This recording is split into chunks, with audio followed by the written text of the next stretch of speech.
আসসালামু আলাইকুম।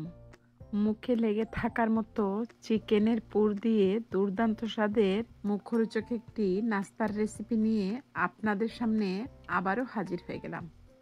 আর এই নাস্তাটা দেখতে যতটা সুন্দর হয়েছে, খেতে কিন্তু তার চাইতেও বেশি মুখরোচক হয়েছে। আর কতটা ক্রিস্পি বা মুচমুচে হয়েছে সেটা কিন্তু আপনারা দেখেই বুঝতে পারছেন। তো আশা করছি বরাবরের মতো আমার আজকের এই চিকেনের পুরে ঠাসা নাস্তাটি আপনাদের কাছে খুব বেশি ভালো লাগবে। ভালো লাগলে অবশ্যই লাইক দিয়ে ভিডিওটি কন্টিনিউ করবেন। তো ভিডিওটা যাতে লম্বা না হয়ে যায় সেজন্য আমি অফ স্ক্রিনে মেজারমেন্ট কাপের 4 কাপ ময়দা, সাথে অল্প একটু লবণ এবং 3 টেবিল চামচ তেল দিয়ে কিছুক্ষণ ময়াম করে নিয়ে নর্মাল টেম্পারেচারে পানি দিয়ে সফট একটি ডো তৈরি করে নিয়েছি।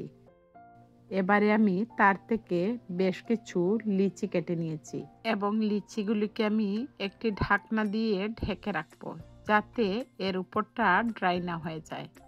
তো চপবোর্ডের উপরে একটি লিচি আমি রেখে দিয়েছি এবং কিছুক্ষণ মধ্যে নিয়ে পাতলা একটি রুটি তৈরি করে নিব। তো আমি এটিকে লিচির আকারে তৈরি করে নিয়ে উপর থেকে কিছু ময়দা ছিটিয়ে রুটিটাকে তৈরি করে নিচ্ছি।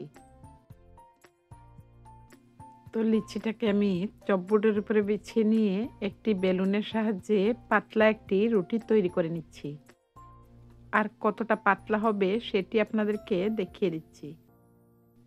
তো খামিরটা দিয়ে খুব সুন্দর একটি পাতলা রুটি তৈরি করে নিলাম। আর দেখুন আমি এই রুটিটাকে কতটা পাতলা রেখেছি। এই পর্যায়ে আমি একটি ধারালো চাকুর সাহায্যে আমার পছন্দ মতো টুকরো করে নিচ্ছি। তো একটি রুটি দিয়ে কিন্তু অনেকগুলো নাস্তা তৈরি হয়ে যাবে। তো আপনাদেরকে দেখিয়ে দিচ্ছি কিভাবে নাস্তাটা আমি তৈরি করে নিয়েছি। আর এই নাস্তাটা দেখতে কিন্তু অনেকটা পকেটের মতো।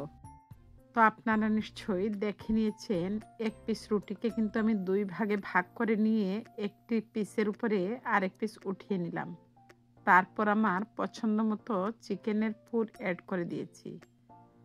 এবারে আমি কিভাবে ভাজটা করছি আপনারা অবশ্যই দেখে বুঝে নেবেন। হালকা একটু হাত দিয়ে প্রেস করে মুখটাকে লাগিয়ে নিলাম। আপনারা চাইলে এই অবস্থাতে নাস্তাটিকে ভেজে নিতে পারেন, তবে দেখার সৌন্দর্যের জন্য আমি একটি কাঁটা চামচ দিয়ে দাগ কেটে নিচ্ছি। দেখলেন তো, কাঁটা চামচের সাহায্যে দাগ কাটার ফলে নাস্তাটা কত সুন্দর দেখাচ্ছে। আবারও আমি আপনাদের বোঝার সুবিধার্থে আরও একটি নাস্তা তৈরি করে দেখিয়ে দিচ্ছি। তো আশা করছি আপনাদের কাছে আমার আজকের এই চিকেনের পুরে ঠাসা ক্রিস্পি পকেট নাস্তা আপনাদের কাছে খুব বেশি ভালো লাগবে। খুবই পাতলা করে বেলে নেবেন, এতে করে নাস্তাটি খুবই ক্রিস্পি হবে। এই পর্যায়ে আমি খুব ভালোভাবে চেপে চেপে কাঁটা চামচের সাহায্যে প্রেস করে দিচ্ছি, যেহেতু আমি হাত দিয়ে সিলগালা করিনি। দেখুন কত সহজে নাস্তাটা কিন্তু তৈরি হয়ে গেল। তো রুটির উপরের যে গোলাকার অংশ ছিল সেটি আমি চাকুর সাহায্যে কেটে নিয়ে আবারও একটি নাস্তা তৈরি করে নিচ্ছি। আর অবশিষ্ট যে ছোট ছোট অংশ বের হয়েছে এগুলোকে জমিয়ে নিয়ে আপনারা কিন্তু আবারও রুটি তৈরি করে নিতে পারবেন। তো ভিডিওটা যাতে লং না হয় সেজন্য আমি চিকেনের পুরটা কিন্তু অফ স্ক্রিনে তৈরি করে নিয়েছিলাম। তো এইভাবেই কাঁটা চামচের সাহায্যে প্রেস করে প্রত্যেকটি পকেট নাস্তা আমি তৈরি করে নিয়েছি। তো 4 কাপ ময়দা দিয়ে ইন টোটাল আমি 44টির মতো নাস্তা তৈরি করে নিয়েছি। এবারে এই পর্যায়ে আপনারা চাইলে জিপলক ব্যাগ অথবা এয়ারটাইট বক্সে উঠিয়ে রাখতে পারবেন। তো আমি কিছু নাস্তা এয়ারটাইট বক্সে উঠিয়ে নিয়েছি, আর কিভাবে এগুলোকে ফ্রোজেন পদ্ধতিতে রেখে দিচ্ছি আপনাদেরকে দেখিয়ে দিচ্ছি। তো আমি একটি এয়ারটাইট বক্সে একে একে নাস্তাগুলোকে উঠিয়ে নিচ্ছি। আর প্রত্যেকটি নাস্তার উপরে আমি পাতলা একটি গ্লাস পেপার বিছিয়ে দিলাম, যাতে একটির সাথে আরেকটি লেগে না যায়। যেহেতু আমি নাস্তাগুলোকে ময়দা এবং তেলে ময়াম করে তৈরি করে নিয়েছি, সেজন্য এগুলো কিন্তু একটির সাথে আরেকটি লেগে যেতে পারে। সেজন্য প্রত্যেকটা স্তরে স্তরে আমি গ্লাস পেপার বিছিয়ে নিলাম। তো আপনারা চাইলে কিন্তু একটি ট্রেতে ছড়িয়ে নিয়ে আলাদা আলাদা করেও কিন্তু শক্ত করে নিতে পারেন, এবং শক্ত হয়ে গেলে এইভাবে গ্লাস পেপার ছাড়াই কিন্তু এয়ারটাইট বক্সে উঠিয়ে নিতে পারেন। তাহলে কিন্তু একটির সাথে আরেকটি জোড়া লেগে যাবে না। আর এই যে প্লেটে যেগুলো বাকি আছে সেগুলো আমি আপনাদেরকে ভেজে দেখিয়ে দিচ্ছি। তো এজন্য আমি তেলটাকে কুসুম গরম করে নিয়েছি। তারপর একে একে তৈরি করা চিকেনের পুরে ঠাসা পকেট নাস্তাগুলো অ্যাড করে দিচ্ছি। তো বেশি আছে ভাজতে যাবেন না, এইভাবে মিডিয়াম হিটে এগুলোকে সময় নিয়ে ভেজে নেবেন। তো বেশি আছে ভাজতে গেলে কালার চলে আসবে খুব সহজেই, যেটা কিনা একদমই মুচমুচে হবে না। তো এইভাবে আমি উল্টে পাল্টে 5 থেকে 6 মিনিটের মতো মিডিয়াম হিটে ভেজে নিয়েছি। এতে করে কিন্তু নাস্তাগুলো খুব বেশি খাস্তা হবে।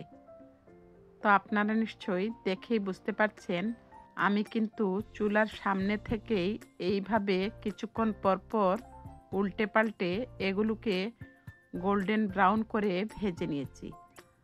আর দেখুন কতটা সুন্দর কালার এসেছে, এবং নাস্তাগুলো কিন্তু খুব বেশি মুচমুচে হয়েছে। তো আমি একটি প্লেটের মধ্যে টিস্যু পেপার বিছিয়ে নিয়েছিলাম, তার উপরে আমি নাস্তাগুলোকে উঠিয়ে নিচ্ছি যাতে এক্সট্রা তেলটা শুষে নেয়।